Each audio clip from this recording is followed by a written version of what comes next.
Fighting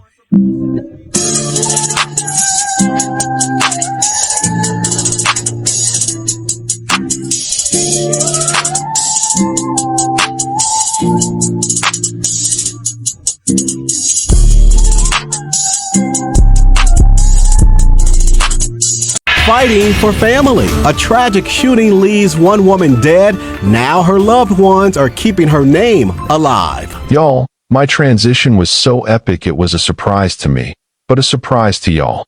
It's something I always wanted to do, and now I'm happy enough to embrace it.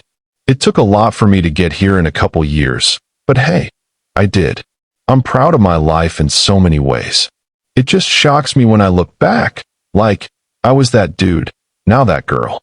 But yeah, moral of the story, love your life. The day before her life was taken, Kelsey Elem posted a message of pure joy. It wasn't just a status update. It was a victory lap for a lifetime of becoming who she was meant to be. This post was a declaration, a triumph. And just hours later, it became her unintentional eulogy. Have you ever felt that moment of absolute peace? The quiet confidence of finally being yourself, of standing in your own truth? Kelsey Elem found that feeling. She was celebrating it. And then, her life was brutally ripped away. This is the central question of our story. How did a life so full of light get extinguished so violently? Before we get into this, take a second to hit that like button and subscribe to True Crime Footprint if you haven't already. It helps us bring these vital stories to light. Now, let's go back to the beginning. Born in Atlanta, Georgia, on November 5, 1999, Kelsey Elem didn't stay still for long. Her family eventually made their way to St. Louis, Missouri, where Kelsey attended East St. Louis High School and later, for a time, Duke University. From a very young age, she was a person of incredible drive. While many of her peers were still figuring things out, Kelsey was already building her own world. By 18, she had 2 jobs, her own car, and her own apartment. This wasn't luck. It was a relentless work ethic. She started in retail, at Hollister, but quickly moved up, managing a McDonald's restaurant. Her goals were always bigger. She began training to become a medical assistant, a career path that required both care and precision. Every step of her journey showed a young woman determined to build a life on her own terms, a life of stability and purpose. She worked, she saved, she planned. She did everything right. But as Kelsey built this life for herself, she also began building a relationship with a man named Martino Lewis. And that relationship would become the epicenter of a downfall no one could have seen coming. To the world, Kelsey Elem was a person of ambition and hard work. But to her family and friends, she was so much more.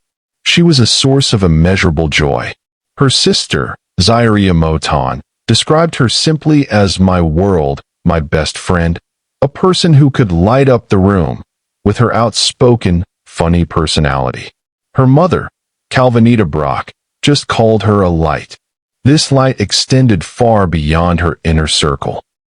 Kelsey was a consistent friend to anyone she met, a tireless advocate for her community, and a person whose generosity was spontaneous and unconditional. Her family recalled how she'd take the shoes off her own feet to give to someone in need. Every time they drove past a homeless person, she'd hand them $1 and ask, "You hungry?" What kind of person gives away the shoes on their feet to a stranger? A person who understood empathy in its purest form. A person who saw the needs of others as greater than her own. This was Kelsey. This was the light she radiated to everyone she met. But while this light was radiating everywhere, a different kind of energy was building in her personal life. An energy that was threatening to dim everything she stood for. Her relationship with Martino Lewis was becoming volatile, marked by conflict and control. This was a dark reality that no one outside of her inner circle truly saw coming. This loving, generous person, this beacon of light, was now in a relationship with Martino Lewis, a man who seemed to take more than he gave. According to her mother, Calvinita Brock, Their time together was defined by constant friction. "They've always been arguing for some reason," she said, always getting into it. The dynamic was profoundly unbalanced. Kelsey, who had built a life on her own terms, was now the sole provider. Her mother described Kelsey as doing all this stuff for Lewis, who didn't have nothing, not a dime. This wasn't a partnership. It was a cycle of giving with nothing in return, a pattern that, in relationships like this, often escalates.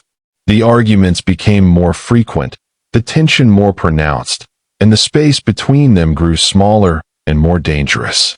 If you feel you're giving everything in a relationship and receiving only conflict and control, that's a sign. Your feelings are valid, and you are not alone. Please, reach out to a domestic violence hotline for support and a plan. The night of April 24th, 2025, wasn't a random event. It was the endpoint of a history of discord that had been building for months. All of that tension, all of that unresolved conflict, was about to collide. Have you ever been in a relationship that made you feel like you were walking on eggshells? Share your thoughts in the comments below.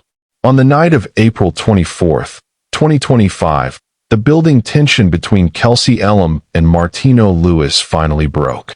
Around 11:15 p.m., inside a residence in the 5800 block of Grace Avenue, an argument erupted. An eyewitness in the home overheard the dispute as it turned from yelling to something far more physical. The witness watched as Lewis brutally punched Kelsey in the mouth, drawing blood. Fearing for Kelsey's life, the witness did the only thing they could. They picked up the phone and dialed 911. As they were connected to a dispatcher, explaining the fight and Kelsey's desperate plea for help, a single, definitive sound cut through the chaos. A gunshot. The witness's voice on the phone fell silent. You might think this is where the story ends, but the most chilling detail is what happened next. Rewind if you think you missed it.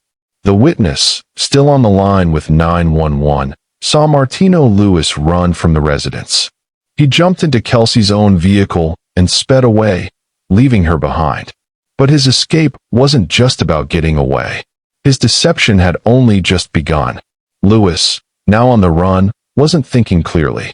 He gave the firearm to another witness and concocted a false story. That Kelsey had been shot while they were driving, and he had taken her to the hospital. But the truth was already out there. He was later found in St. Louis City, still in Kelsey's car. He admitted to the physical altercation but refused to go any further. The police knew the story was a lie. On April 25, 2025, the St. Louis County Prosecuting Attorney's Office took immediate action. Martino Lewis was formally charged with murder in the second degree, armed criminal action, and domestic assault in the third degree. His bond was set at a significant $400,000 cash only. Good evening, I'm Robert Townsend. Tonight, a man is in jail after being charged in a deadly domestic disturbance in Afton. He's accused of killing a woman police say he was dating. New tonight, 5 on your side's Annie Kroll spoke with the victim's family about the legacy they know she's already leaving behind. It's still like a shocking to me, you know what I'm saying? Because I'm still like I'm in a dream. The new reality for Calvinita Brock after losing her youngest daughter, Kelsey Elem. St. Louis County Police say just after 11 p.m. on Thursday, a fight between 21-year-old Martino Lewis and a woman he was in a romantic relationship with broke out in the 5800 block of Grace Avenue. Charging documents say an eyewitness overheard an argument on Thursday night, but it was Kelsey's family who says that escalated into the man they call Tino punching Kelsey so badly in the mouth, she started bleeding. They always been arguing for some reason. I always stayed into it because my baby was she's a legend, she was trying to do her things, but this was one that she was always supporting, taking care of, helping. This a dude that she was doing all this stuff for, and this is what you did? Right. Documents say Kelsey was afraid Lewis was going to get her gun and asked a witness to call police. While he was on with 911, he heard a gunshot and saw Lewis run out of the house to drive away in Kelsey's car. Less than 48 hours later, Brock, who said the two were close friends, had to clean out the home her daughter was killed in. All that blood and brains and whatever that's in her room, that was bow. That was nothing about drop on the floor.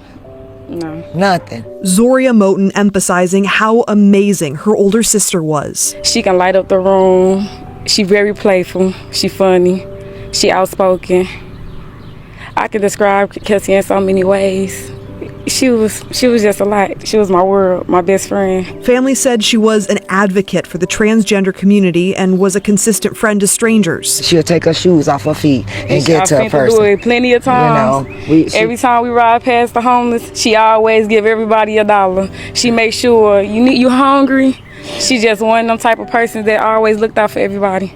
This is where the legal process begins, with sterile terms and procedural steps. But for Kelsey's family, the pain was anything but sterile. Her mother, Calvinita Brock, was the one who had to clean out her daughter's apartment less than 48 hours later.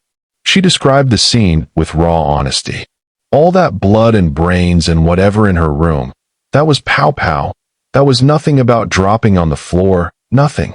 This was the brutal reality behind the court documents, the full horror of what happened. Your safety is paramount. If you are in immediate danger, you must get to a safe place. Have a go bag ready with essentials, and have a trusted friend or family member on standby. My son got killed in 2018 and Kelsey never left my side. So that's why I'm trying to do everything I can to help, because I know how I feel and I know what she's going through right now. Your life is worth more than any argument. Justice was being pursued, but for Kelsey's family, the fight was just beginning. The question remains, has the full weight of the law been brought against the man who took their light? Kelsey Elem's death was not an anomaly. She was the 7th trans person and the 5th black trans woman, whose death was reported in 2025. Her story is a part of a national pattern of escalating violence.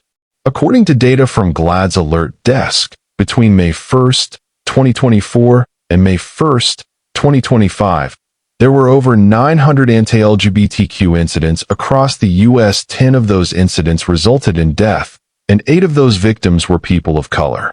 This isn't just about one tragic night. It's about a profound societal failure to protect a community that faces a specific kind of prejudice based on who they are. The brutal act of domestic violence that took her life speaks to a deeper problem, that even in the most intimate relationships, trans individuals, particularly black trans women, are at a heightened risk. Her final Facebook post, written just hours before her death, wasn't just a proud declaration. It was her final act of power. In a life cut short by someone who should have treated her with respect, her words reclaim her story. They ensure that her narrative is not one of victimization, but one of authenticity, courage, and a life lived with immense pride. Kelsey's story is a reminder that living authentically takes immense courage. Her last words were not a goodbye, but a proud declaration of who she was. By sharing her story, we make sure her light continues to shine. If this story impacted you, kindly like, comment, share, and subscribe so we can continue to amplify these crucial voices and fight for a world where everyone can live their truth without fear. Our hearts ache for Kelsey's family. Words feel inadequate, but please know you are held in deepest sympathy and prayers. May you find strength and comfort in the memories of Kelsey. Thank you for watching, for your attention, and for joining us on this journey of reflection. Stay informed, stay vigilant, and above all, stay safe. See you on our next video.